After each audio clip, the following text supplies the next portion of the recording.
The idea I want to share with you now is one which can have great value for you. I'm almost a nervous wreck. I need help. Those last 3 words, I need help, we have read in so many letters. Just what kind of help do those mothers really need most? Those who have that terrible helpless feeling. They really need the help that comes from applying all 5 of the basic principles, but especially the principle of expectation. To make this principle work, you need more than a firm attitude. You need also to be prepared actually to back up your word. That is, see to it that your request is respected promptly. We shall later indicate the best way to do this. First, let's make sure our thinking is straight. Suppose you give your child a direct command which you do. If you yourself do not obey your own command as important to yourself, then you can't very well expect the young child to respect it again. If you fail to follow it up, that indicates to him that when you come right down to it, you do not really When a parent allows a child to disregard a single command without doing something about it, he is by that very There's act no such thing as disobedience. Motherfucking scratch Is drum. actually There's no such thing as motherfucking scratch drum. Command. Here's an interesting example. A mother was anxious. some 15 years of age about their future. From near Philadelphia, she brought them to me by airplane. She expressed deep concern about one particular point. She could not be sure returning home at a specified time at night.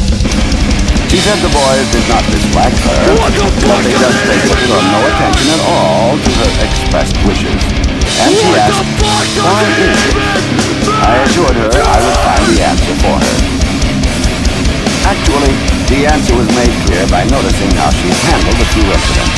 Still standing at the center of attention. The mother and I were talking about the bus call to take the plane back east, and the TV was too loud. The mother, in a very clear voice, told the boy to turn down the sound. Did they do it? No. The boy acted. And did the mother follow up her order? No, not at all. She let her order. Not at all. She let her order go completely fucking Then she couldn't understand why the boys would not come home in the evening at the time. Don't do this at home, kids. Large part of the answer to her question, boy, was shown right there. Gadgets. The reaction of those boys to a simple request to cut down the sound indicated that their education, both in obedience and good manners, had been quite poor in the past. And the mother's own violation of the principle of expectation could have only one logical effect. That would be simply to continue the spoiling process. This one's called combo down. I made clear to that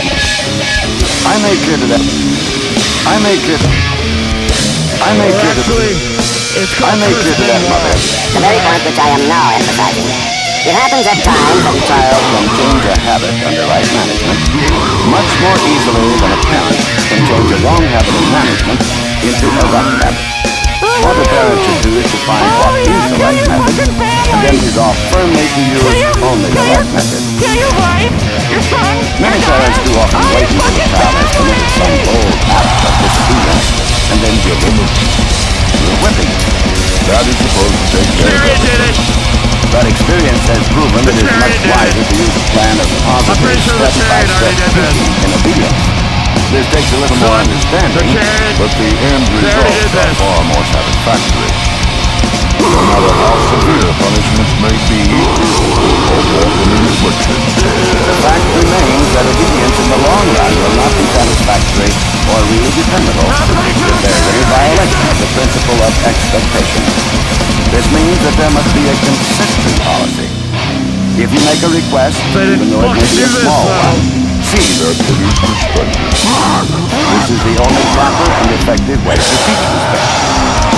The idea of consistency is so logical and so effective that we have worked out definite lessons based on that idea.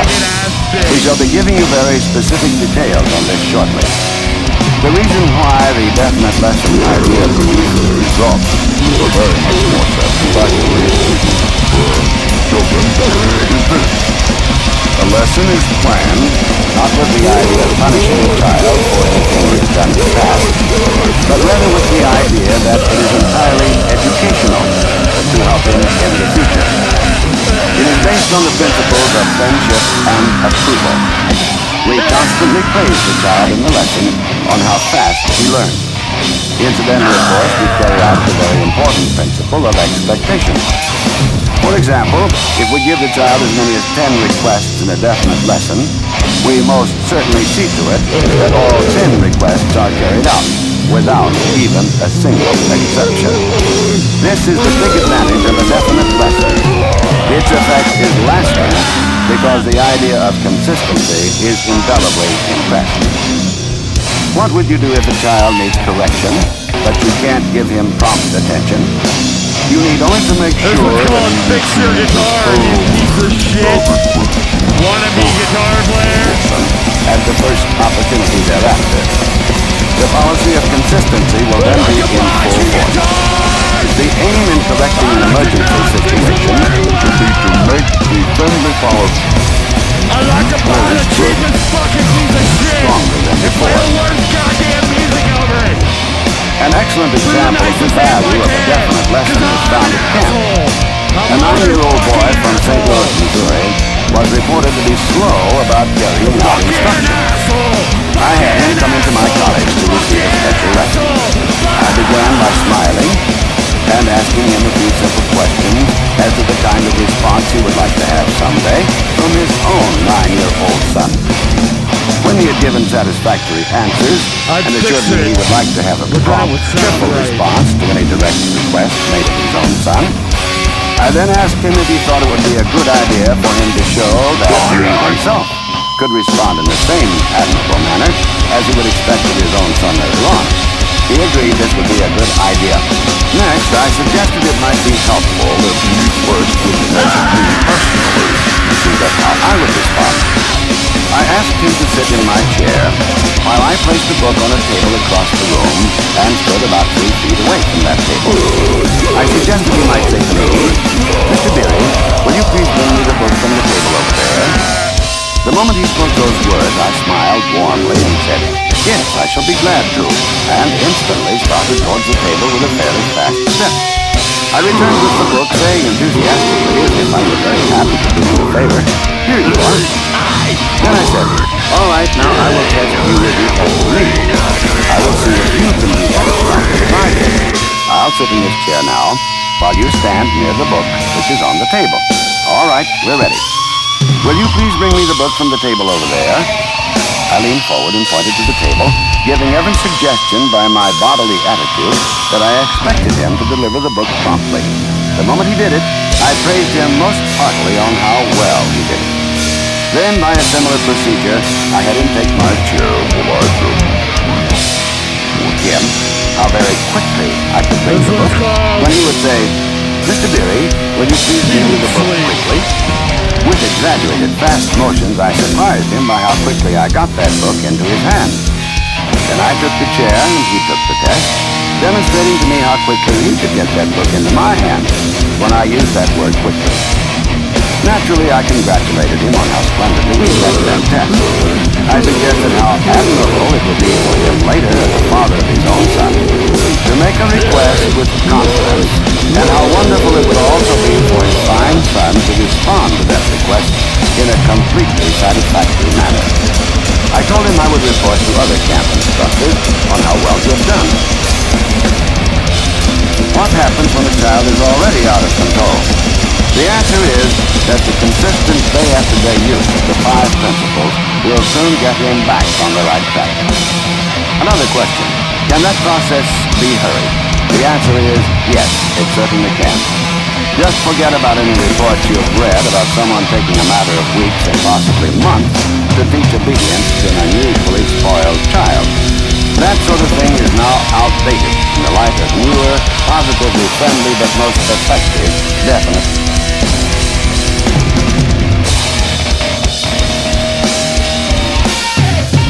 In fact, in 9 cases out of 10, the time should be less than a single hour. Perhaps you would like to read the interesting details of how I got a 4-year-old boy who was out of control back on the right track in a hurry. See record cover, section 5. The idea I want to share with you now is one which can have great value for you. I refer to what I call the come here method. From now on, whenever you visit in homes where there are children, notice the big contrast in the entire atmosphere between the home in which parents use the quiet come here method and the home in which parents still use the old-fashioned method of shouting commands over a distance. You will see a big difference in results. I'm sure you will want to read carefully everything that is said about the meaning and importance of this friendly control command, and especially my detailed instruction on how and when to use it. See record cover, section 6. There is one tip especially I want to give on this recording about your voice in pronouncing the words, come here please. When using this, it is important to put emphasis upon the word here, but not on the word please, like this. Thomas, come here please. Or Charles, here please. It is important also that instantly after you pronounce the words in an expected manner, you have a soft smile on your lips to indicate your perfectly friendly spirit. Be definitely more successful when parents have basic control. Some parents will repeat and even shout commands, but are extremely weak when it comes to action. That plan completely violates the principle of expectation. It needs to be entirely reversed. We need to give a command in a gentle, soft, friendly voice with a slight smile, and let any power that is needed come through the kind of action a child can understand. Just what kind of action? Will the young child best understand? The action best understood and most effective is the kind that's just the ideal.